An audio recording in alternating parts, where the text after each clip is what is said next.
Good afternoon, everyone. Welcome to the latest in this GLS series on masterclasses.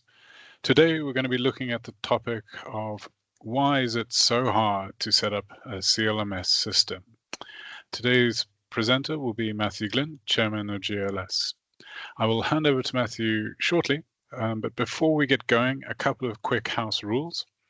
Firstly, if you could ensure that your microphones are kept on mute throughout the presentation, it would really help us with audio quality.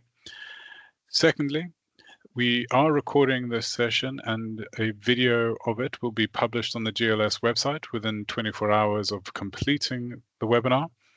So please do feel free to pass on that video to any of your friends or colleagues who you think would be interested in this topic. Finally, we do strongly encourage you to ask questions throughout the presentation. If you could ask your presentations using the chat function, we'll then answer all questions at the Q&A phase of the presentation, which will occur at the end. And with that, I'll hand over to Matthew Glynn. Thank you, Matthew. The CLMS system, the holy grail of legal technology efficiency, the poster child for all that legal tech can theoretically deliver to an in-house legal team, a procurement function, and generally for the contracting function needs of business. Why is it so hard to set up a CLMS solution? That is the subject of today's talk. What I'm going to cover by way of an overview is the following. I'm going to provide a very basic introduction to a CLMS solution, because CLMS is really just code for how do we manage our contract lifecycle management solution needs. But we're going to spend most of our time and most of our discussion centered around the key issues of why CLMS implementations so regularly fail to realize expectations or indeed catastrophically fail. And then we're going to talk about the opposite side of that coin. What can we be doing to ensure that our CLMS implementation succeeds? And then in the final minutes of our hour together, I'm going to draw together some conclusions and flip over to some Q&A. So let's dive right in. A CLMS is not exactly going to hit you with the force of revelation in terms of what it is. Okay, CLMS stands for Contract Lifecycle Management System, and effectively it's a solution. It might be in the form of software, it might be in the form of a structured record folder filing system that you have, but the object of a CLMS solution is to support the production, the implementation, management of a contract through its entire life cycle. That's from creation all the way through to renewal, if the renewal is required, and ultimately expiry. As you can see, there are many different sort of formulations as to what are the key components of a CLMS solution, but you'll see on the right in the graphic the major functionality or stages of a CLMS process, all the way from contract request at the 1 o'clock position, reviewing, approvals, execution, storage, records management, search, retrieval, audit, renewal, and disposition. The first overriding comment that I'm going to make is that a CLMS solution does not need to be software-based, but increasingly people tend to assume that a CLMS solution is in fact a software solution, of which there are plenty. Key point that I'm going to make, and I want you to hold on to this throughout the time that we spend together today, is that there are an increasing number of really good, high-quality CLMS solutions that are available to in-house legal teams and contracting functions globally. We've got a selection of them on screen, some of the more common ones that you would encounter: iCertis, ContractPod, Ironclad, etc. And guess what? Notwithstanding the bad press associated with CLMS implementations, everything you see on the screen is great. Most of them are all pretty darn good. So, what are the benefits of a CLMS? Why would a legal team or a contracting/procurement function be looking at a CLMS solution will obviously, anyone dealing with lots of contracts want to manage them in a more efficient way. And these days, it's not just legal to be a record keeping function. We need to make our contribution to performance managing these contracts. So this is where the CLMS will come in and offer you a host of benefits. We've listed 33 benefits that a CLMS solution theoretically can deliver to its end users. So from increased efficiency, anything that increases efficiency is going to improve costs, business agility and the like, improve visibility, collaborative enhancements, etc. It's a long and exciting and tantalizing list of benefits that any legal team would be very interested in benefiting from. So with this list in mind, the question that you're often asked, right, particularly by the CLMS solution provider, is this what you want? And inevitably, for in-house teams that are chronically, and let me know whether this sounds like you, chronically exhausting, a chronic resource stretch, struggling to keep up with capacity requirements, etc. Do you want, and does the business asking you to deliver the benefits associated with the CLMS? And the answer is invariably, absolutely. Absolutely. We haven't met any in-house team, any contracting function that did not want to bring those enhancements to their contracting solution. So when presented with these performance features and benefits from a CLMS provider, the temptation is amongst the in-house community to say, oh, wonderful, my problems are all solved. Well, in reality, it's not quite the case of problems being solved. In 90% of cases, it's actually a problem being created, and not just any problem, usually a very big problem. And that problem owes to the following, is that merely wanting those features is not always congruent to what you need, okay? And this is going to be a very key theme in today's talk, because this is the single biggest source of failure for CLMS implementations. I'm going to unpack it, but I wanted to conceptually lead you to through the process. So let me just change course for a second and consider the question of why is the CLMS implementation decision so important for legal teams? Well, let's step through it. Obviously, the benefits are enormous. We've seen 23 of them listed, and that's a subset of the overall range of benefits that are up for grabs. They're stunning, and every legal team being chronically under-resourced is looking for technology to leverage up what they can achieve. And the CLMS, theoretically, if you read the side of the box in terms of all the things it could do, it's amazing.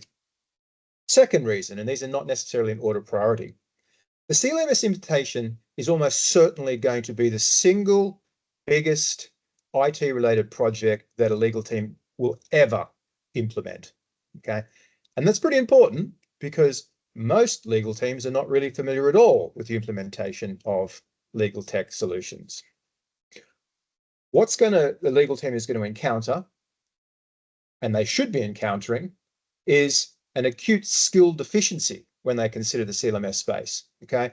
After all, lawyers are familiar with the law. They're familiar with how things are done inside their corporate ecosystem, not necessarily the nuances associated with implementing a new technology, okay? And we're going to unpack that a little bit more. It's important because the CLMS decision has implications, really significant implications. It has high implications for not only most processes inside the legal team and the contracting function in terms of how things are done, where things are stored, how things get approved, how things get renewed, etc. Okay, the implications, the fingerprints of the CLMS will be over everything, almost everything in terms of what the legal team does going forward. And those implications are not only far-reaching, but they're also long-lasting. At a minimum, a major software-based CLMS implementation is a 3-year decision. Okay, and we're going to unpack what that means, and we're going to tease out the the longevity of the implications associated with this decision, if anything, just to engender a sense of appreciation around the need to plan before you measure 3 times before you cut once. The cost.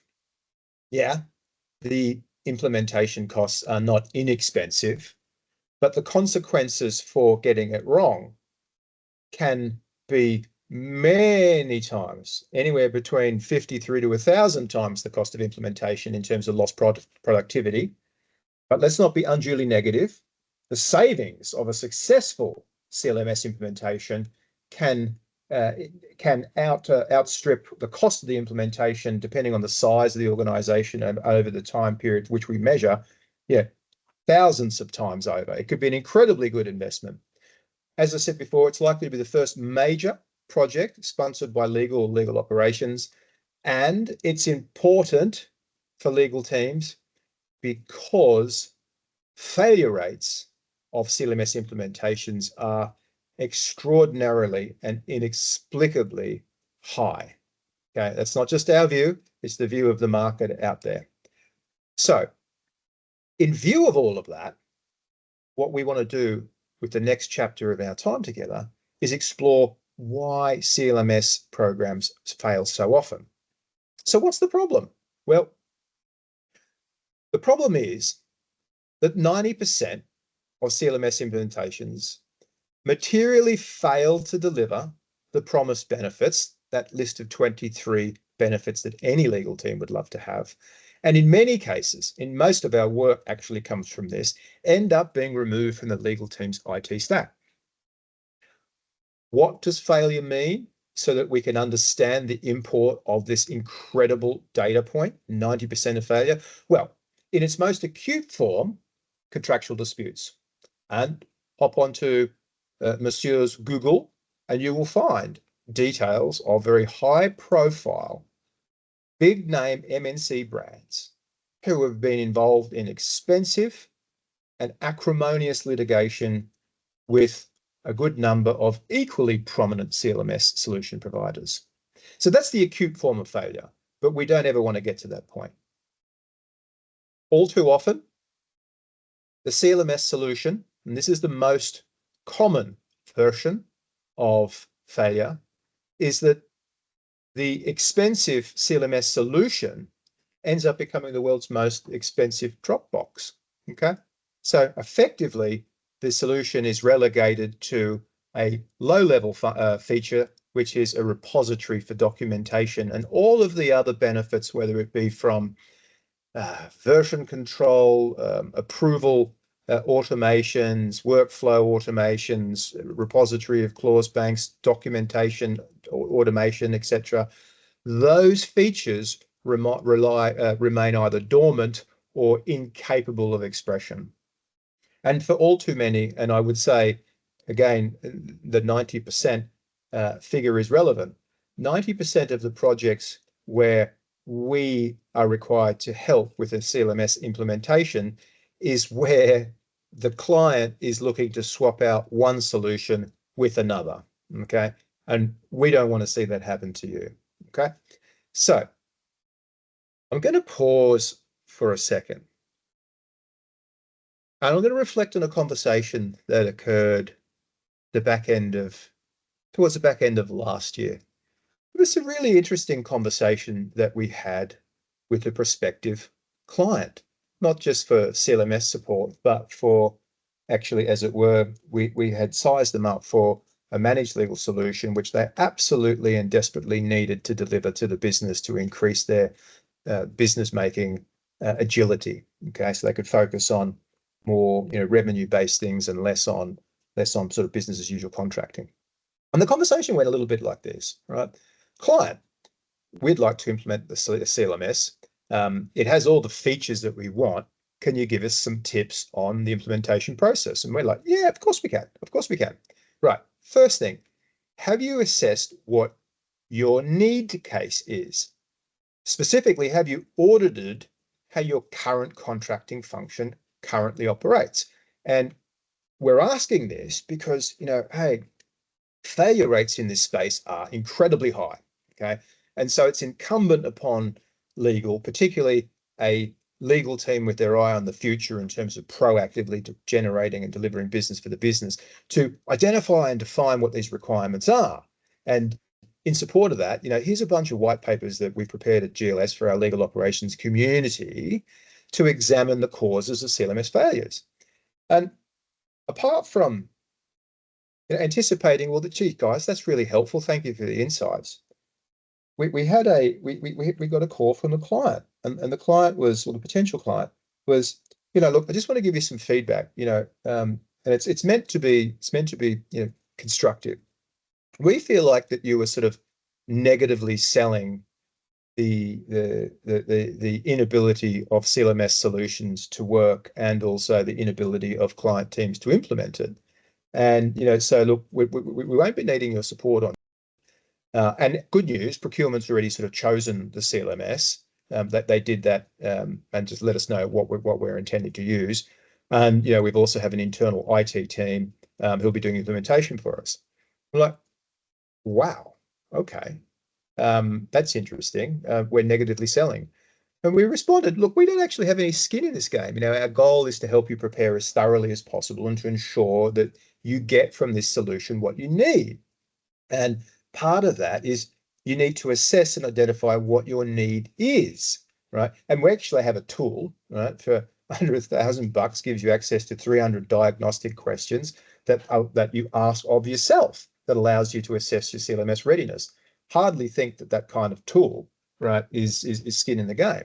It's no. Look, we're kind of put off by this negative selling, and anyway, procurement has decided to go with this solution. It has what we want. Okay, fine. And the truth is that we've never ever been accused. Our job is to help teams achieve more. And so we really found it quite a perplexing conversation, and disappointed, because we're renowned for our ability and willingness to consult with clients to help them find their own way. And if they need a bit of help on that journey, then we provide it, right? But at the heart of what we do is helping clients find what they need.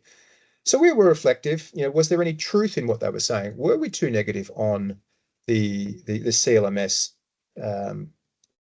prognosis, not necessarily always being so great? And the truth is, ultimately, we're unrepentant, unapologetic, right? We'd worked on too many of these problems to not help the client mix in the vegetables with the pasta, as it were. Our message has always been, and continues to be, and will be today, that CLMSs are great. Our opening slide. Okay, there's lots of great solutions out there. CLMSs will work for you, but only if you yourself have done the work. Don't do the work. We'll be here if you need us to help pick up the pieces. And most of our work, as I say, comes from CLMS failures. So back to that conversation, almost a year later, right? Because we're keeping in touch and they're an active part of our community, although not currently a client. Hey, how's it going? Well, we're still implementing the CLMS solution. It's harder than we thought. Our users keep defaulting to the old ways of working, and we've only managed to implement it for a certain agreement type. So not that we expressed this view. Well, what does that cost you in terms of implementation costs and lost productivity and the like? So coming out of that, and we're going to descend into some more detail and some more unpack of failure. But I wanted to step you through that conversation because we're not focusing on a half empty glass. We're focusing on a half full glass. Okay, so our focus. Let me introduce another voice in the conversation, and it's Harvard Business School. I had the pleasure of attending Harvard a few years ago, and they're full of smart people. Now, Harvard Business School, I'm going to give you a little bit more detail on this, is that they postulate that not all failure is bad.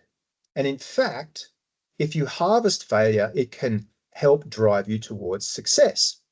And specifically, one Harvard professor in her research discovered from a sample of a very large number of CEOs in the MNC space is that only 2 to 5% of failures is blameworthy, i.e. something or someone did something wrong, right? Blame should be attributed. However, 70 to 90% of failures were treated by management as blameworthy. Okay, why do I call that out? I call that out because you're talking about, all right, a implementation scenario where 90% fail to underwhelm, and Harvard are telling you, look at the reasons for failure. That'll take you towards success. But by the way, and don't be scared by this, but just bear it in mind, if you get it wrong, and 90% of the time it goes wrong, you're going to get blamed for it. Okay. So here's what we said. You see, we're not just flagging up the value of the price of failure, right? We're offering it as a lesson so we can be really successful, because the price of failure can be extraordinarily high. Who was telling us this? Professor Amy Edmondson. Okay. So the work that we do in the CLMS space is guided heavily by the work of this particular professor at Harvard, who is the head of technology and operations management. A more credible voice than GLS, no doubt.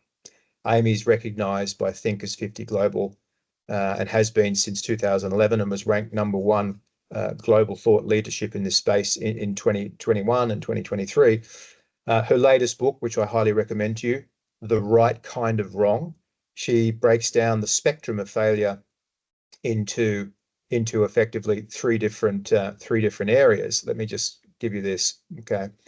Amy postulates that not all failures are created equal. Okay. A sophisticated understanding of failure's causes and context will help avoid the blame game, and we need that to happen. It's not helpful, and particularly if an organization wants to institute an effective strategy for learning from failure. Okay. She goes on. Although an infinite number of things can go wrong in organizations, mistakes fall into three broad categories: those which are preventable, those are complexity related, and those that are intelligent. Okay. So let's have a look. Let's use the tools offered by Harvard. Okay. More credible than GLS. Okay. Let's look at the spectrum of failure and the categories of failure, and let's pinpoint, based on our hundreds of CLMS implementations, and see whether we can identify if there's a common point where failure resides. Now, I won't spend too long on this. The slides will be available to download, and I encourage you to spend a little bit of time engaging with it post the session. But effectively on the left, right, these are bad failures. Okay, that's where deviant. You ask someone to do something, they didn't do it, or inattention. Okay, watch the warning sign to see whether the nuclear reactor is overheating. If it flashes, turn it off. Okay, all the way through to the right, which are clear examples of great failures. So exploratory testing, you're trying to do something that hasn't been done, and you experiment to expand your knowledge base. Ruling something out is a good finding in those situations. So where does CLMS failures lie on this spectrum? And in our view, it lies in one place: process complexity. Now, this is the point in this talk where I'm going to give you something that's worth, depending on the size of your legal team, the conduct inventory that you need to manage, anywhere from hundreds of thousands of dollars through to millions of dollars. Okay. If you are thinking about a CLMS solution, you need to understand that process complexity is the source of almost all failures. It's that simple. Okay. Legal teams, and I'm saying legal teams in some organizations, particularly in North America, there's this debate about who should own a CLMS implementation. CLOC will tell you, that's the Consortium of Legal Operations Professionals in America. Most of the voices inside that community will tell you legal operations teams should own it.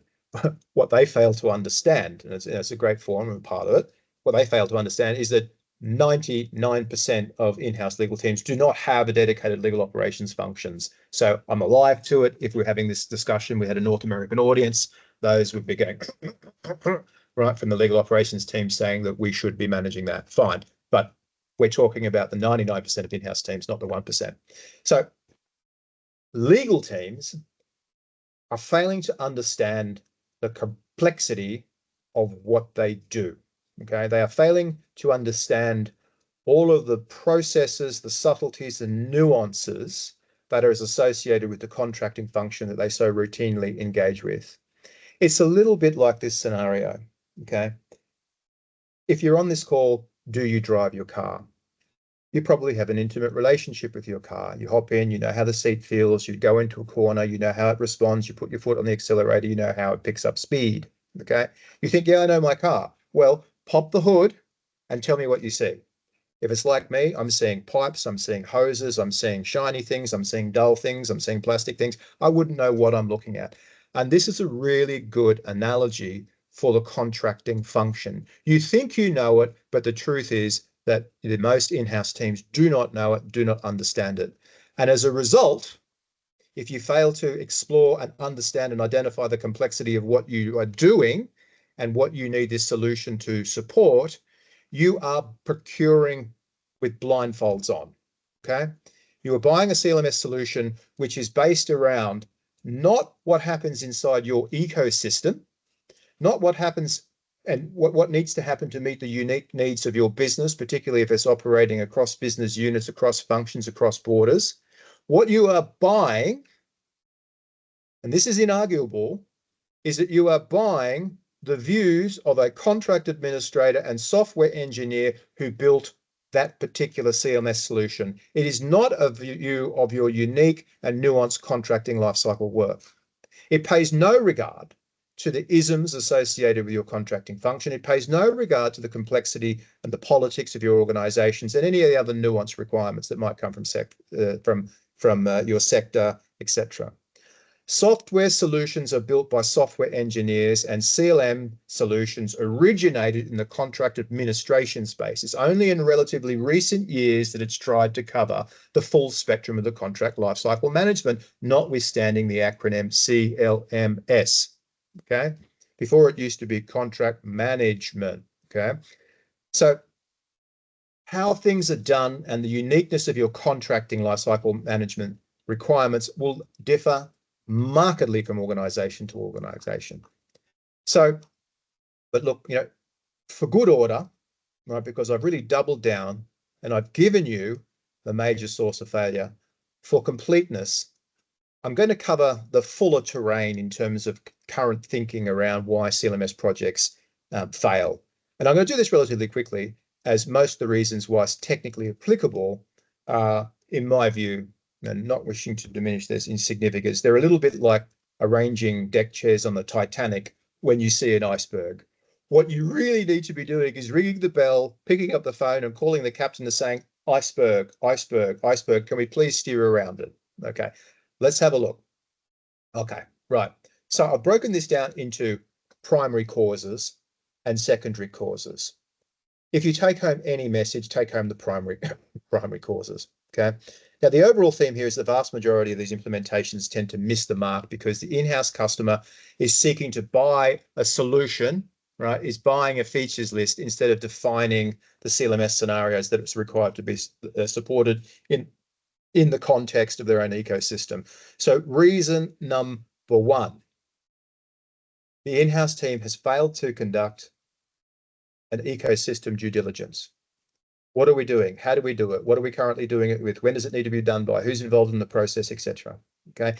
Instead of conducting proper ecosystems due diligence around what they're doing, they ignore the complexity of how things are done, or they just simply don't understand it or don't believe that it exists. Okay. What's underneath the bonnet? Don't know, don't care until it breaks down. And then they're at the mercy of the mechanic. Yeah. They end up having no idea about what they should be buying and what can actually help them. Instead, the in-house community all too often are seduced by a features list, and go back to our little minions that say, yes, there were 23 stellar reasons or benefits that any in-house team would like. And this is why CLMS suppliers do so well, okay? They promise to solve everything, and busy in-house teams, and it's not illogical, right? It's an understandable behavior. Teams are too busy to step back and consider complexity of what they've done, acquire basic technology-related understandings, whether it be around data migration, around change management processes, etc. They're just too busy to acquire the knowledge that they need so that they can qualitatively vet the solution. And they're drawn, understandably, like moths to the flame, to a solution, a silver bullet solution. I walk in, if I'm a CLMS solution, we don't sell CLMS solutions. Hey, do you want your contracts to go out faster? Yeah. Would you like to spend less time on each contract? Yeah. Would you like to have less contract abuse? Yeah. Would you like to renew your contracts more quickly? Yeah. Sign here. And the temptation is that here's a silver bullet, right, that is going to fix everything, and away we go towards that 90%. And the consequences for failure? Well, legal department efficiency, as I said, it's pervasive, the CLMS. If you go onto our Legal Operations Centre website and look at the GLS transformation tube map, which maps out at a DNA level all of the 15 critical in-house processes, look at the contracting function and go across to the CLMS station and just see how much interdependency it creates for all the other functions. Okay, so if it doesn't work, it's not working, it's going to have massive legal department efficiency implications. Costs and productivity, right? The time costs of implementing, the time costs wasted trying to fix things, it's huge. Okay, it could be astronomical, typically exceeding the system's acquisition costs in many cases from 50 to 100, if not 1,000 times. It yields growing internal user frustration, right? Potentially the whole user community involved in your contracting function can have negative interactions with an underperforming CLMS solution. Failed performance obviously is a byproduct of a failed CLMS implementation, right? The incidence of non-compliant contract performances, et cetera, et cetera, et cetera. Career implications. As I said, 2 to 5% of failures in a corporate ecosystem are genuinely blameworthy, but management in the HBS study tended to attribute 70 to 90% of blame in situations where blame was inappropriate. The blame game is a real thing, okay? It's just unfortunately, the corporate ecosystem that we operate in today, blame, Teflon is a Teflon fabric. People try to avoid at all costs. We've seen CLMS implementations have really significant impact on in-house leaders' careers, right?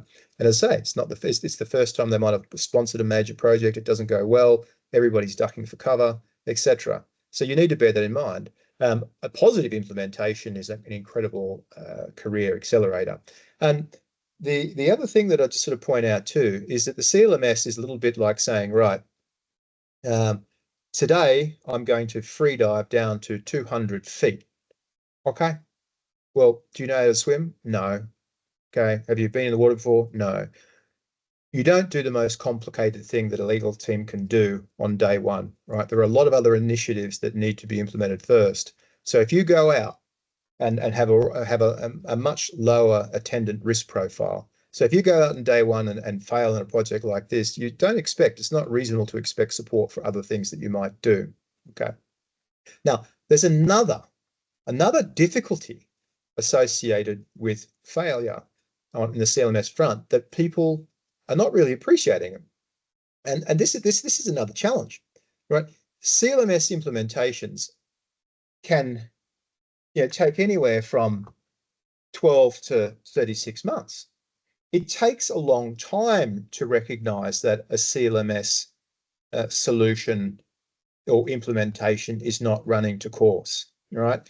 And the length of time is problematic, right? It's problematic for a number of reasons. Key project sponsors may lose interest. Key people might move on. People, over time, people just stop giving things attention. So the fact that it takes a long time to see that things are not tracking the way you want is even more of a reason to learn from failure.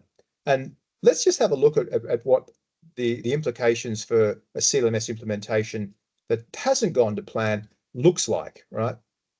Typically, it's over a 3-year period, okay? The initial stage is the excitement and promise. And who wouldn't get, like our little yellow minions, who wouldn't get excited by the promise of the CLMS solution, right? There are so many benefits. It usually takes an organization somewhere between 6 to 12 months to actually source the solution. And that's understandable, right? Because lawyers are lawyers. They're Donahue and Stevens, what Lord Wilberforce said in Obiter Dicta. They're not thinking about integration. They're not thinking about data migration. They're not thinking about process mapping and the like. Okay. So once you've chosen your preferred CLMS solution, of which they are certainly all of those that I've highlighted on slide 3, they're all great. They're all great. But it typically takes a period of implementation. And depending on how ambitious your implementation is, are you doing it for all contract types? Are you doing it for contract types going forward, or capturing everything that's previously existed for the last 1 year, 2 year, 10 years? It's a steep implementation incline. Perhaps it's limited to piloting, gradual rollout, customizations. So customizations and development of the base solution. Some clients may have been have requested, and that's a secondary source of failure too. You shouldn't be tweaking it at all. Then we have, after that sort of 6 to 12 month period, then we have a good solid 12 months, right, of steep implementation, right, where users are experiencing challenges, right? You get an extensive user frustration builds. But this period is tend to be ignored because, like anything, yeah, of course, it's a little bit different. It'll take the teams to get used to it. So this must be normal, right? Okay, we're just ironing out the bugs, right? That'll, that process will complete itself. So that takes you up to 24 months.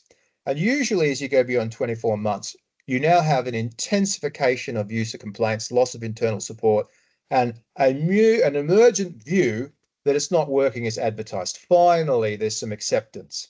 And then you have the worst part of it all, right? In many cases, the blame game can kick in, okay? Now, for many, and as I say, 90% of the work that we do in the CLMS space is about removal of a CLMS solution from the in-house team's tech stack, okay? The decision is made that the product was wrong, right? Which is incorrect, right? There's no point trying to convince clients of that, because the blame game dictates, don't let it land on my desk. And instead of, what's the best desk to land on? Well, that's the suppliers. Their product was no good, which is not true in most cases, okay? So many look for a new product as the easier out, okay? Blame the product, not the purchasing process. All right. So that's the negative, right? We've identified we've identified the full spectrum of why these projects fail. We've identified why it's important in the long-lasting implications of the decision. Here's the gold. Given you a glimpse of it, given you the major nuggets. Here's the gold. How to avoid it. Okay. Number one. Now, in the green box, this means you are going to be 80% likely to succeed. Say it again. Do the first 4 things, and you are going to be 80% likely to succeed. Not 90% likely to fail, 80% likely to succeed. Number one, a CLMS readiness self-assessment. Stop reading the features list. Start asking yourself, what are we currently doing? How do we do it? Identifying what it is that you need to be supported. And I'm going to give you a breakdown in terms of another couple of slides now in terms of major heads of requirement. But one of the most valuable solutions that we offer in our in-house resource stack called the Legal Operations Center is a simple diagnostic you can run yourself. Okay, questions, right? What's the condition of your templates? Have you identified the key processes that make your legal function work? Is your delegations of authority set up, etc.? Okay, you need to assess your readiness, and you can't do that on the basis that everything's great because I'm the captain of the team, so therefore it needs to be a very honest self-assessment. Okay, improving a contracting function when you know what's wrong and you understand what it could be by reference to a benchmark is super easy and super efficient and super safe. Okay, the next thing that you do with it, by the way, if you ever need a third party to assess that, we can also do that for you. Okay, the next thing that you do is understanding that I've got 2 vegetarians, right? And I've got 1 carnivore, I've got 1 vegan, I've got whatever. These are the requirements you need to cater for. What you then do is you go out to the market and you source a solution that meets your requirement. Okay, you match your requirements to the solutions that are available, and you turn a blind eye to that 23-point list of amazing benefits, which gets the minions really excited about. You are matching, okay? You are sourcing your requirement. Now, here is when you go from distinction to high distinction.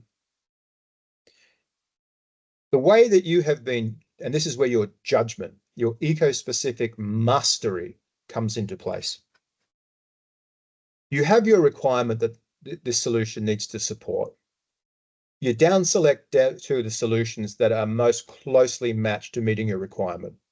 And then, and only then, do you look at what the solution does that's slightly different from how you do things. And you ask the question, should we adapt how we do things so that we get the exponential productivity effect that the solution can give us? And that's a multi-factor equation. What does it look like? Do we have the change management capacity to switch how instructions are received into the legal department and use their online legal services front door, etc.? Okay. Only you can decide, because it's your ecosystem. They're your stakeholders. They're your end users. But the idea is support what you currently do by linking up with a best placed solution, and then and only then identifying what that solution also does that might be interesting and possible from a change management point of view. And there's obviously a few other implications there. I won't go down that, technical compliance, blah, blah, blah, blah, blah, blah, blah. Okay. That's an optimized CLMS enabled solution that's compatible with your ecosystem. And then the fourth of the tier 1 requirements for avoiding failure is a CLMS solution is 100% like procuring a Bentley. Choose whatever car you would like. If you want to realize the performance expectations of that vehicle, do not put Coca-Cola into it. Okay. Quality CLMS fuel. What do I mean by that? I mean, if you want to use the repository features of your contracts, right, to generate, when a ticket's raised for a new procurement or whatever the contractual engagement, what's the quality of your templates? Have they been standardized? Are they automation ready? Okay. Are they conducive for calibration with negotiation tools such as playbooks? Do they, et cetera, et cetera, et cetera? Okay. If you take a rubbish set of templates, you haven't optimized. If you take rubbish contractual approval flow processes, one organization, bizarre. Managing directors have to sign off on every NDA. Why? Because the managing director was promoted from legal into a management position. Talk about creating a bottleneck that not even this CLMS solution is going to resolve for you. You must put in quality ingredients, and it's actually a very simple process to do. The key message, and it'll feature in our conclusions, is that if your current contracting lifecycle approach, processes, infrastructure is not optimized offline, you have no right to think that using a CLMS solution is going to magically optimize it by going online. All you're going to do is you're going to tech leverage the efficiencies that an offline one delivers or the inefficiency that delivers. Readiness. Are you ready? Honest assessment. 2, go to market and identify solutions that meet your existing requirements. 3, once you've found the closest fit, look at the solution, look at the feature set and ask yourself, does it make sense for us to leverage that, right? Multivariate equation. And then you need to put in the rules, the resources, the clauses, the templates, the approvals, etc., the safe rails for your CLMS solution. It needs to be high quality. The rest of those points you can read yourself, okay? So here's the most important slides. And this is the third pass at the same issue, okay? It's your legal department, it's your contracting function. You need to know what's there and how it works, because CLMS is going to support and amplify that, okay? You need to decide what is to be supported. You need to determine what solution is best placed to do so. And you need to do, in light of solution features, decide on any tweaks. If you do this, you're going to be in the 10% of CLMS success stories. Part 2. Focal points for your assessment, okay? No particular order. And as I say, our diagnostic has almost 300 questions which you can ask of yourself very efficiently. Nice little desktop-based audit. What are the current processes? Why is that relevant? Because this is all about to get automated. Do you want the CLMS provider's view as to what processes are important inside your organization, or do you need to tell them? Ceaseless question. Rhetorical question. Contract scenarios, okay? What are the starting points? Like, what goes down a simple PO basis, right? Your paper, click here, e-signature, done. No need for any intervention, no need for complex derogations of authority, contract approvals. Segmentation of your contracting, what does it look like? Is it based on spend? Is it based on value? Is it based on negotiation profile, i.e. this is where we use our paper, this is where we take some changes, this is where we don't take any changes, etc., etc., etc. Pathways, from where you start, but who's involved, how does it get escalated, how does it get approved? Your GLP asset, this is critical. The attendant and legal compliance guardrails that need, that you want your CLMS to play a sentinel role in, what are they? If you want your CLMS to manage the overall risk profile of your contracting function and the compliance, you need to know what the edges of that are. Because if you can't, how can you configure the CLMS solution to go about it? In 100% of the cases of all the legal teams that we've helped extract from a failed implementation, 100% of them failed to define what their contracting parameters were in advance in terms of a policy document, which then enabled the configuration of rules on the CLMS platform. Infrastructure readiness. Is your library ready? Are you standardized? In every template, is the way you receive notifications the same as it should be? Do you have the clause banks that'll empower your users because of an official clause bank repository, which users, depending on permissions, can use safely without further legal guidance? Are the compliance guardrails in place? What are they? How can they be enforced by the system?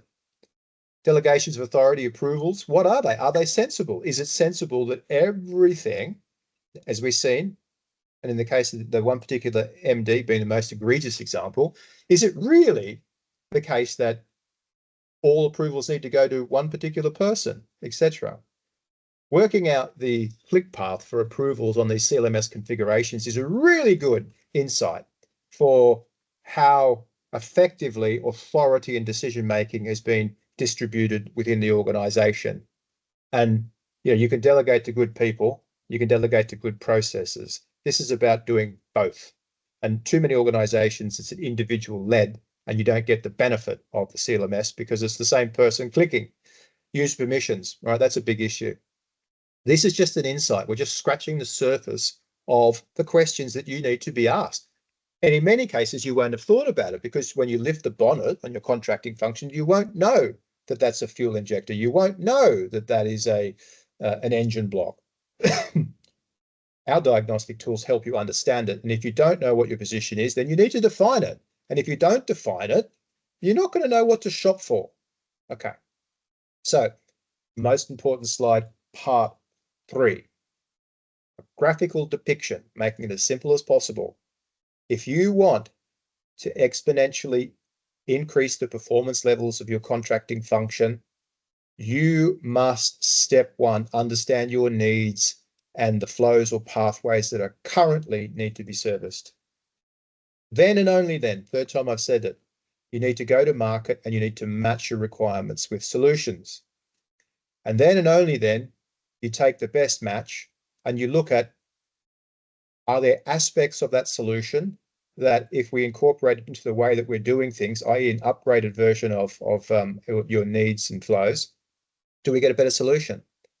And your judgment, your acumen, your sense of what your organization can tolerate will be key. Key message for you here. Go easy. Okay, you can always come back and change things a little bit after. Don't try and create the most customized, Frankensteinian version of what you're currently doing. Let's just get what you're doing working well. So, home straight. Couple of minutes left before we go out to Q&A. Conclusions. Here they are. It's your legal department. It is not for a CLMS provider to tell you how you should be doing things. okay? The CLMS decision is like marriage, long-lasting and consequential. If you get it right, and again, fourth time now, CLMS solutions work if you put in the work to make them work, okay? They can deliver amazing benefits, stunning benefits, okay? Cost savings, greater business concluding agility, unbelievable data insights, better decision-making, better resourcing going forward. But they do, and they have, and they continue to experience high failures. Our definitions of failure is not just ending up in court, it's also substantial coming up short in terms of expectations and ultimately swapping it out of the tech stack. So it's incumbent upon anyone who's tasked with investigating, exploring, implementing, procuring a CLMS to explore this concept of failure because it's healthy. Failure resides in overlooking the complexity of a CLMS solution, okay? In every project we've worked on, it's the ignorance of the complexity of what you're currently doing, which has led to ultimately the mismatch of the solution, right? People were buying features lists. Yep, that sounds good. That sounds good. That's a quick fix. That results in blind procurement, desirable features being procured instead of compatible infrastructure. Financial costs can be both negative and can be positive. It can lose you and it can save you hundreds of thousands of dollars. There's no tens and 50s of thousands in terms of CLMS implementation. Anyone that's got the base case for a CLMS implementation, if you get it wrong, it's going to cost you hundreds of thousands of dollars, okay? Just work out the time. Have people record time in terms of their investment into the implementation. Put the unit cost of that time down and calculate it by the hours, and you will see hundreds of thousands, if not millions, and that's just a fact, okay? The blame game, sadly, it's corporate, it's politics, right? It's ugly. It will kick in, okay? The price of failure is going to be really high, right? The blame game is real. Harvard are telling you that. 2 to 5% of corporate failures are blameworthy, yet 70 to 90% of the audience that Harvard interviewed tell you that they have attribute blame. Informed selection is your safe, assured pathway to getting a CLMS solution, which is going to radically transform how your in-house team operates and handles its contract function, lifecycle management needs. It's centered around understanding your current needs, because your current needs are ecosystem, political, regulatory, jurisdictional, culturally distinct, okay? And then you go solution matching. Don't listen to presentations, listen to statements, how they comply with your requirements. So the critical first step is always, without exception, is to conduct a contracting function diagnostic, okay? It's a fairly light task, right? But it can be done very, very efficiently. And this is an area where we absolutely can help you excel. Go onto the Legal Operations Center. You can find a DIY diagnostic tool that just helps you ask the right questions about your readiness, or we can actually do it for you on a managed basis and give you the benefit of benchmarking against peer legal departments. So we are bang on time, which we're very proud of at GLS. Nick, do we have any questions that have come through from today's audience? Hi, Matt. Thanks very much. That was really helpful. Yes, we do have a couple of questions. The first one is, assuming that we do start with an audit, can you give us a rough guide on how long a period we should expect to take to complete a CLMS implementation? Like I guess they're asking if they're going to manage expectations within the business, how long of a block of time should they dedicate it to a good implementation?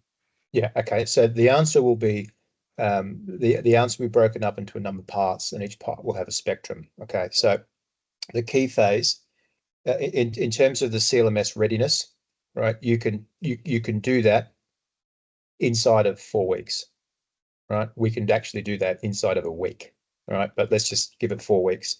What that's going to do is going to take your procurement process from 6 to 12 months, and it's going to take it down to literally anywhere between 4 to 8 weeks, right? So already you've saved a year.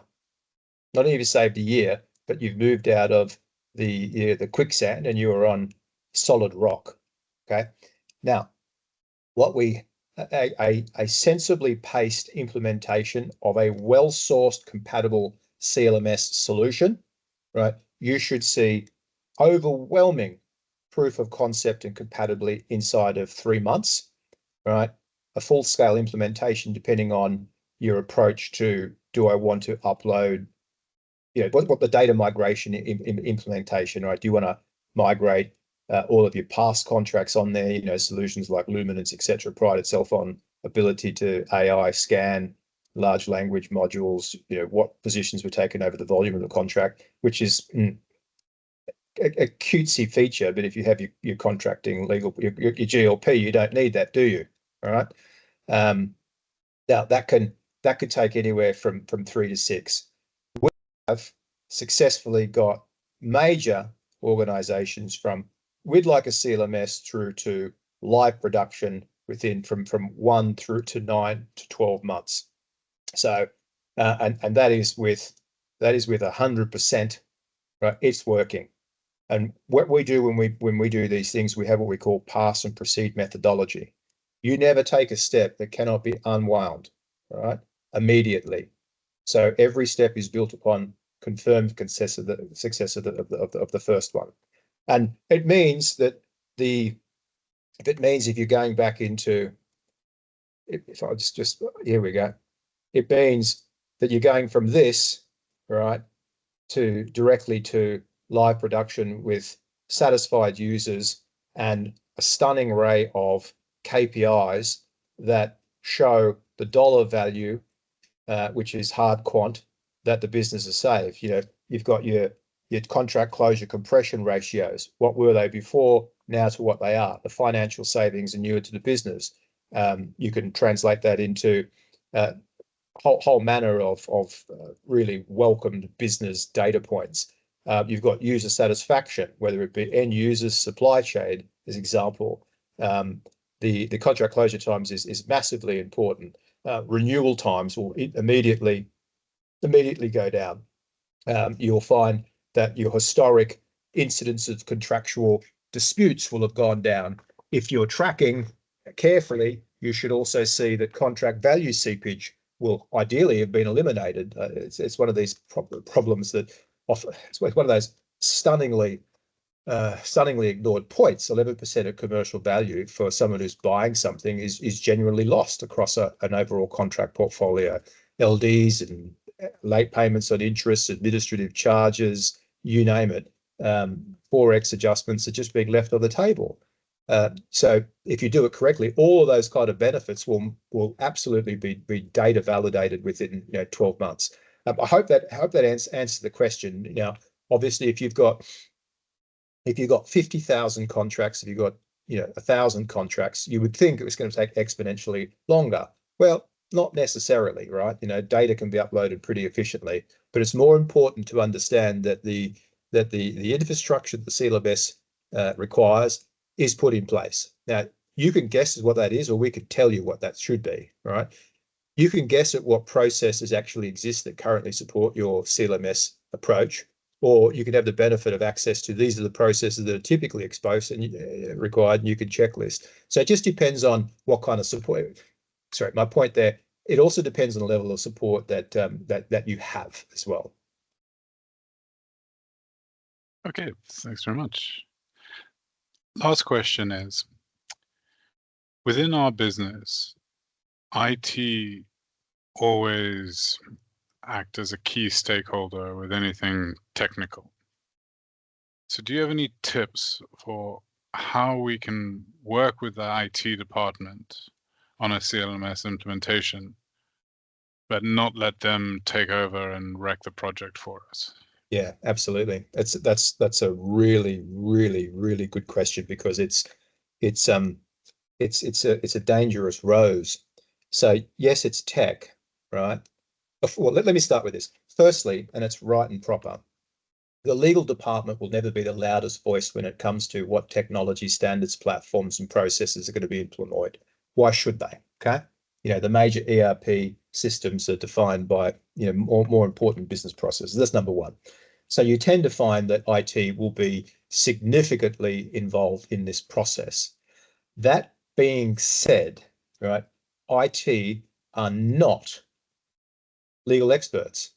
So, but what they are experts in is IT, right? How do we make things safe? How do we make, automations work, integrations work, etc.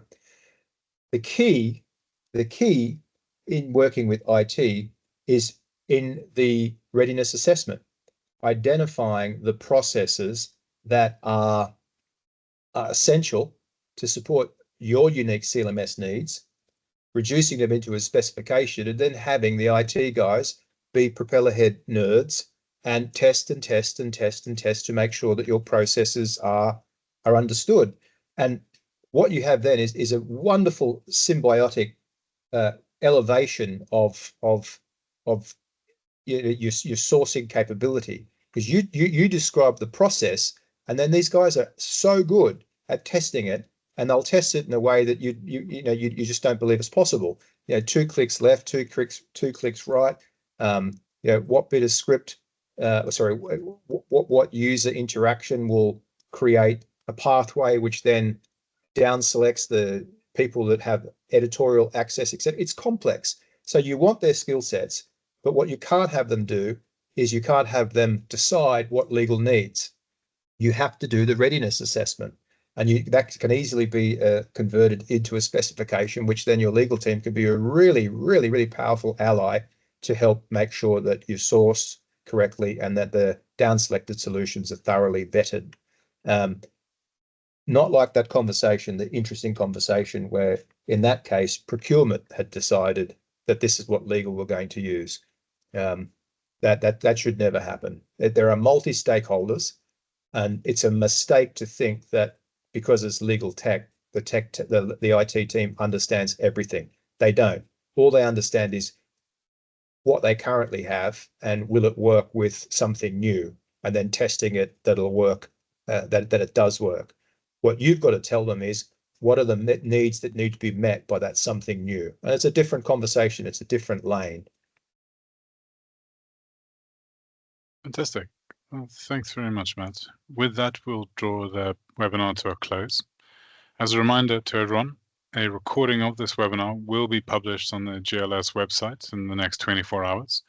So if you think you have any friends or colleagues who would find this topic interesting, please do direct them to the GLS Legal Operations Center. And with that, I say thank you, everyone. We'll end the meeting.